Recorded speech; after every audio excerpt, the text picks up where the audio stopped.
Bonjour, je suis Franck Konomwede, juriste d'entreprise et d'affaires, agent de football licencié FIFA. La CAN, qu'est-ce que c'est? C'est la Coupe d'Afrique des Nations, donc la plus prestigieuse des compétitions africaines. Et elle se déroule sur le sol ivoirien, c'est vraiment une aubaine. Vous savez, la Côte d'Ivoire, c'est la terre de l'hospitalité, d'où le nom CAN de l'hospitalité. Donc les mots ne sont pas fortuits, les Ivoiriens sont un peuple accueillant et j'ose croire que c'est la meilleure CAN de l'histoire du football africain. Au niveau de l'organisation, je dirais que l'organisation s'est plus ou moins bien passée. Vous savez, toute œuvre humaine n'est pas parfaite. Et je pense qu'au fur et à mesure, le comité d'organisation essaie de corriger certaines erreurs et ça permet que de fil en aiguille, la CAN devienne de plus en plus belle. Donc, vous avez sans doute regardé la cérémonie d'ouverture à laquelle j'étais présent au stade olympique Alassane Ouattara de Bimpe, qui est un très beau stade, je pense, l'un des plus beaux stades d'Afrique de l'Ouest, sinon d'Afrique même. Et c'était une belle cérémonie d'ouverture, un partage de culture. Vous avez vu les masques, vous avez vu les chorégraphies avec l'hymne de la CAN, avec Magic System, Yemi Alade, Ramadan, que je salue par la même occasion. Alors, vous avez vu l'ambiance qu'il y a eu au stade. C'est ça l'ambiance ivoirienne. Une ambiance accueillante, une ambiance d'hospitalité. On se retrouve chez soi, même quand on n'est pas chez soi. Vous savez, j'ai des amis marocains, des amis nigériens, camerounais qui sont venus pour la CAN, mais ils se sentent comme chez eux. Il y en a qui sont venus auparavant, il y en a qui viennent pour la première fois, et j'avoue que c'est touchant. C'est touchant pour un Ivoirien de savoir que ses frères africains se sentent bien chez lui. Et vous, personnellement, comment est-ce que vous l'avez vécu? Étant sur le stade-là, quels étaient vraiment vos sentiments, les émotions? Mais c'était des sentiments de fierté déjà, parce que c'était une belle cérémonie d'ouverture. Le stade est beau, et à tous les niveaux, que ce soit l'éclairage, la pelouse, les tribunes. Au niveau organisationnel, au niveau sécuritaire, vraiment, j'adresse mes vives félicitations au ministre de l'Intérieur et de la Sécurité, qui a mis tout en œuvre pour que la sécurité soit au top.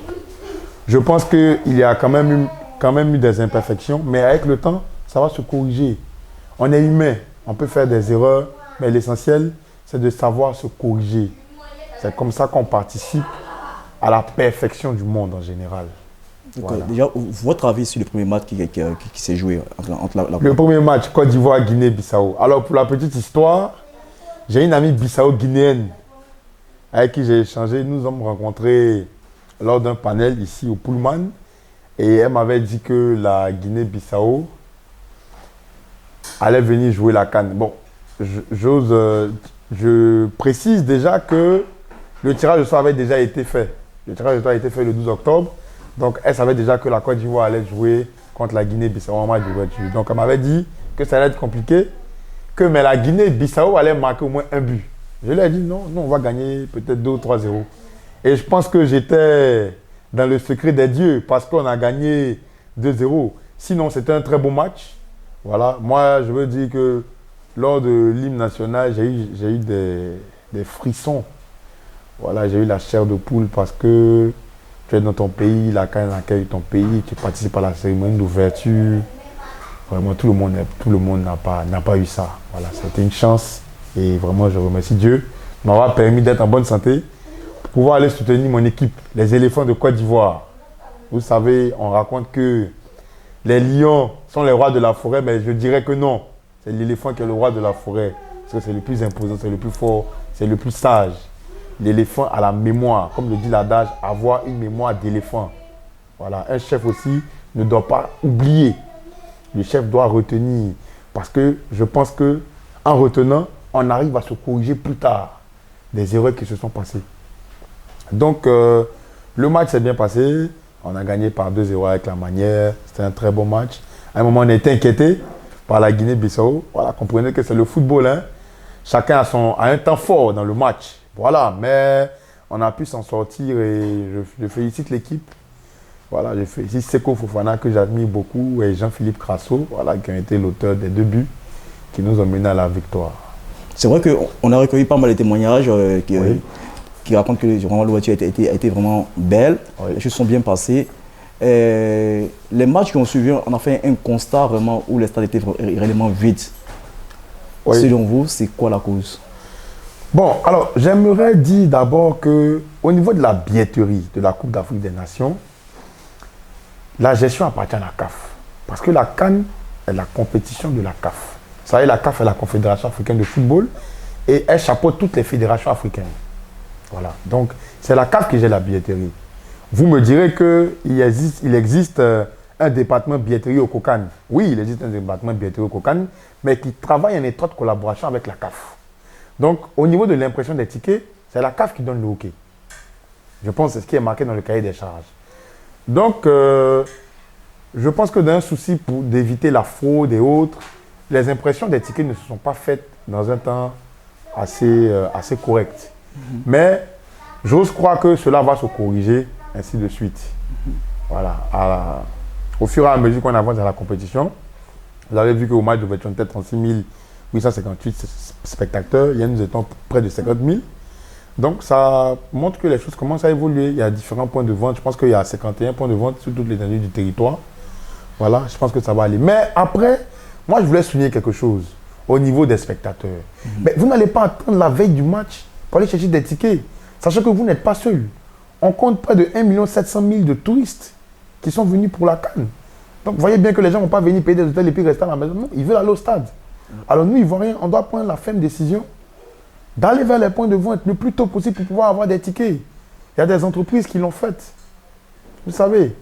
Voilà, donc je pense que c'est vrai que la CAF, au niveau de la billetterie, ça ne va pas très vite, mais ça commence à se corriger. Je pense que le match Guinée-Équatoriale, peut-être qu'on va atteindre les 60 000 du stade des Bimpe. Je l'espère bien. Mais les Ivoiriens aussi, on est trop des hommes de dernière minute. Comprenez? On attend toujours la veille, bien 3-4 heures avant le match pour avoir des tickets. Et ce n'est pas fait pour faire mal aux revendeurs, hein. Je vous dis, parce que les revendeurs, c'est bien ça qu'ils attendent.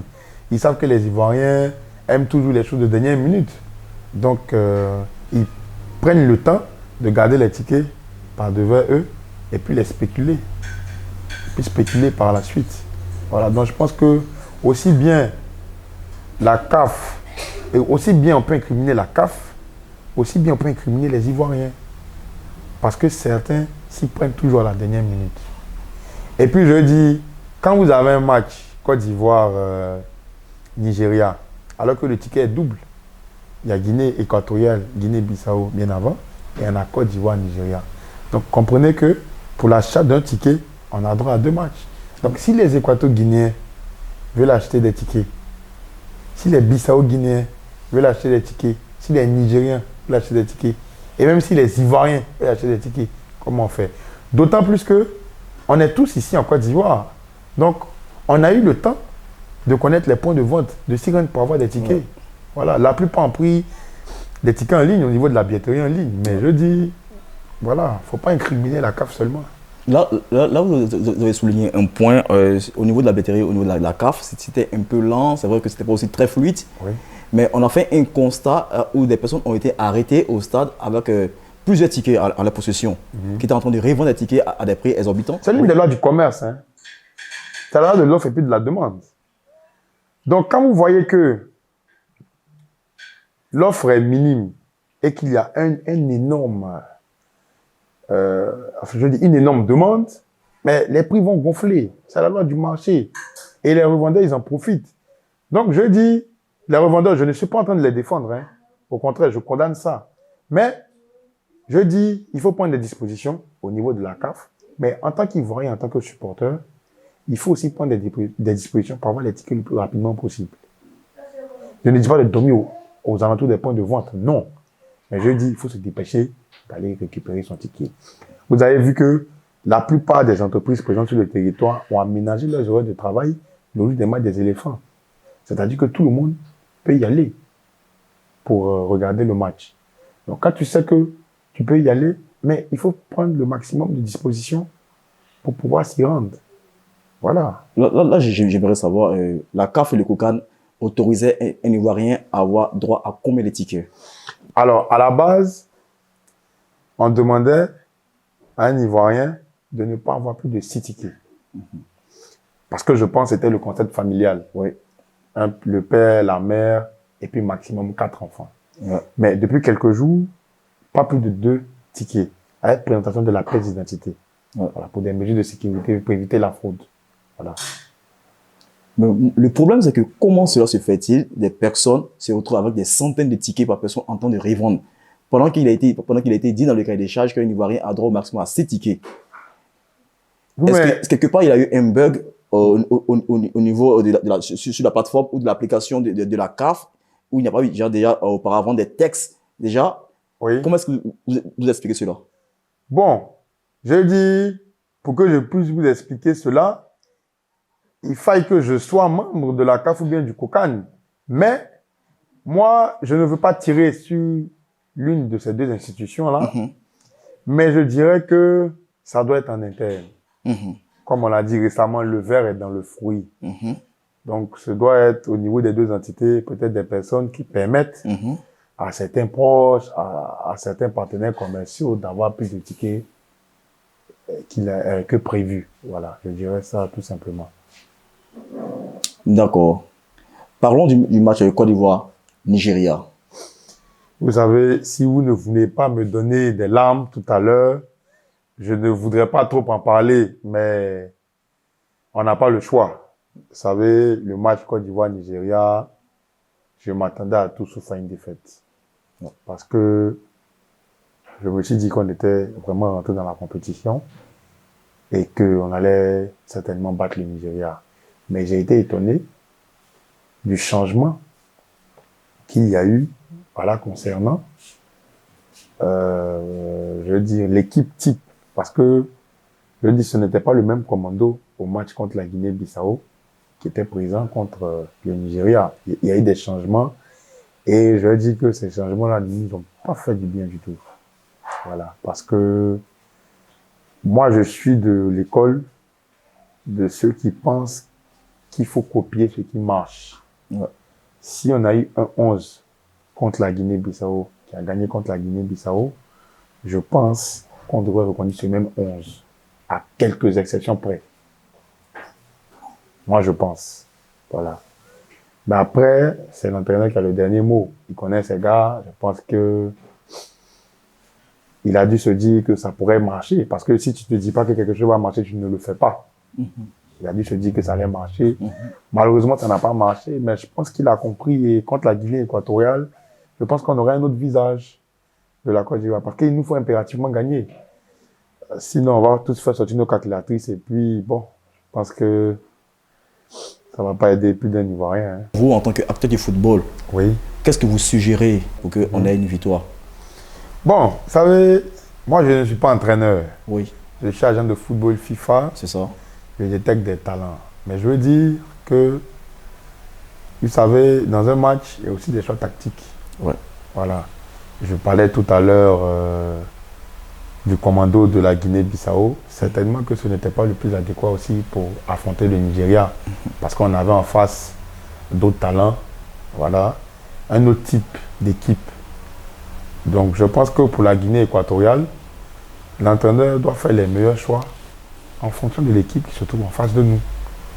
Je dis, si on a besoin de joueurs qui doivent provoquer, ça dépend de l'équipe qui est en face de nous. Donc, je ne peux pas donner de nom comme ça, mais je peux demander à l'entraîneur, vraiment de façon très respectueuse, d'essayer de faire les meilleurs choix possibles.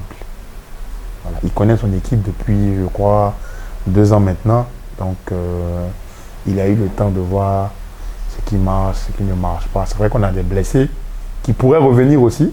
Simon Adingra, Sébastien Haller.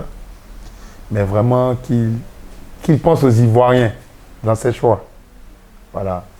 Et je dis, hier au stade, il y a plein de supporters qui ont hué notre frère Serge Aurier. Je n'ai pas aimé parce que il a été appelé pour son pays. Il est venu se battre. Voilà. Ça n'a pas marché à certains niveaux, mais il faut l'encourager Parce que dès l'instant que nous, les supporters, nous, les parents, parce qu'en tant qu'Ivoiriens, on est tous frères, on se comporte de la sorte, ça n'aide pas en fait le joueur au niveau de son mental. Voilà, donc j'exhorte tout le monde vraiment à avoir de la retenue, à encourager l'équipe. On fait tous des commentaires en fin de match sur les réseaux et tout, mais il ne faut pas être violent de un. Et puis au stade, il y a une attitude à ne pas avoir. Parce que si tu réprimandes ton frère devant un étranger, qu'est-ce que l'étranger dira de votre famille? Voilà, donc c'est des choses qu'il faut retenir. Le constat qui s'est fait, c'est que vous êtes déjà en maillot, en train de vous préparer, déjà vous et votre famille, déjà à vous rendre au stade de Bimpe pour suivre le match qui va commencer, le match de demain. Oui, tout est en place. Vous voyez, je suis même dans les couleurs orange, blanc, vert dans mon salon. Mais écoutez, on est tous Ivoiriens, on n'a pas le choix. On doit aller au stade encore pour les soutenir. Voilà. Il y a près de 60 000 places. Aujourd'hui, il faut qu'il n'y ait même pas de place à Bimpe. Il faut qu'on atteigne les 60 000 pour supporter notre équipe. Il faut qu'on fasse du bruit. Il faut qu'on sente le 12e homme. Parce que qu'on le veuille ou pas, c'est nous le pays organisateur. Voilà. On doit supporter nos frères qui sont sur le terrain, qui se battent. Donc moi, j'invite tout le monde à aller au stade. On est tous découragés. On dit découragement n'est pas ivoirien. Voilà. C'était jeudi passé, je crois, qu'on a perdu. On va aller encore à Bimpe. Voilà. Parce que si les grands frères comme les Didier Drogba, Salomon Kalou, Yaya Touré, ils seront, mais je ne vois aucune raison pour ne pas que notre Ivoirien n'y soit pas. Voilà. Donc on va aller, on va les soutenir. Et puis on va gagner la Guinée équatoriale avec la manière. Je vous dis. Un pronostic. 4-0. Un doublé de Jean-Philippe Crasso, un but de Seko Fofana et puis un but de Franck Kessié parce qu'il faut encourager notre capitaine également.